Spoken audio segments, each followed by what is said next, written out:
Well, we're back for another video, and this one is about my apprentice's handiwork, and you'll probably hear her running some commentary in the background too.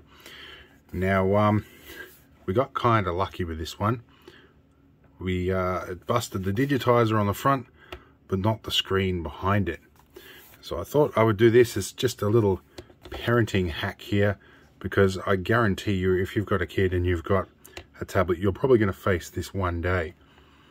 And I'm not talking about the literal 10 gig of apps on the 16 gig internal memory. It's more so how you're going to get into this, because obviously we can't unlock this, and my apprentice has taken some photos of family members and everything that we probably do want to keep. Now, crucially, this one does have a memory card slot. It's probably not essential to this, but there is a little nifty gadget you can get, which is called a USB OTG adapter, short for USB on the go. I have this one, which is really nifty, but because I face this problem so much, I carry one around in my wallet. And I've got a couple of different ones. I have a USB-C type as well. This one is a micro B. And if you're a bit confused about how these work, they can fit into, say, this mouse receiver here, and you can plug straight in like that, and it will plug in the end. It's not a gimmick, they actually do work. And yes, I carry a lot of things around in my wallet, including my wedding ring, and a voltmeter that's built in the back of it as well. This one's available on Thingiverse. If you look up technician's wallet as a search term, there's a few versions of that. But most tablets, you should be able to plug this straight in and be able to hook up a USB device. I think some Samsung and Samsung, LG, and I think on phones, I used to have a Sony Xperia. You'd have to reboot them to make it work. You can plug in a standard keyboard, but I find that's a little more difficult to navigate. Now, if we take this mouse here, we should see it'll actually come up with a mouse cursor. Now, the intensity on this has been set pretty low, but from here we should actually have a mouse cursor. We can click and drag up, same as we would with a touch. Pretty safe to see the pin number on this, being as we're going to throw this.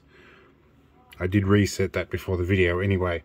So now we're in like Flynn, as Dave from EEV blog would say, and we can do pretty much everything you need to do on this. And probably the first thing I'm going to do is go into the file manager here and back up images and videos and everything onto an SD card. It does make this usable for the sort of people that would continue to use something like this, or if you're in a pinch and your budget won't afford replacement and you desperately need to keep this an autistic child busy or under control, I guess this might be essential. But yeah, just a simple little wireless mouse. This is a Logitech M235. I think Hardly Normal, or as I call it, Harvey Norman, normally keep them in stock for around about 20 bucks. So you can, or any old USB mouse will work. I'm a Logitech fan, so I have tried this out with my wired Logitech M90. It works really well. So yes, pretty much wireless mouse or keyboard. Now you can do this with a USB keyboard, and I think the option is window key backspace for home. There's a whole bunch of other ones. I think you can look them up on Google and look up Android shortcuts. But here's my apprentice in the background, and this is one of the photos from a photo shoot that we wanted to keep. So anyway, this is going to be spare parts after this, but I thought I'd just do the little parenting hack of how to get into these things. And you can buy these things from eBay, or you can buy similar things from AliExpress.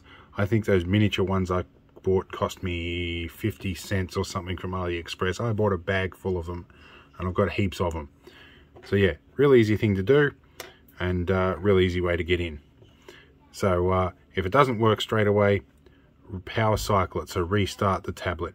If you can't restart it because the touch won't work, you might have to let the batteries go flat until it completely discharges. Charge it up, then plug this in, and then power it up. That's about the best way, but anyway, it's a workaround for an emergency situation. Anyway, we'll leave you in the next video, and we'll move on to something more interesting.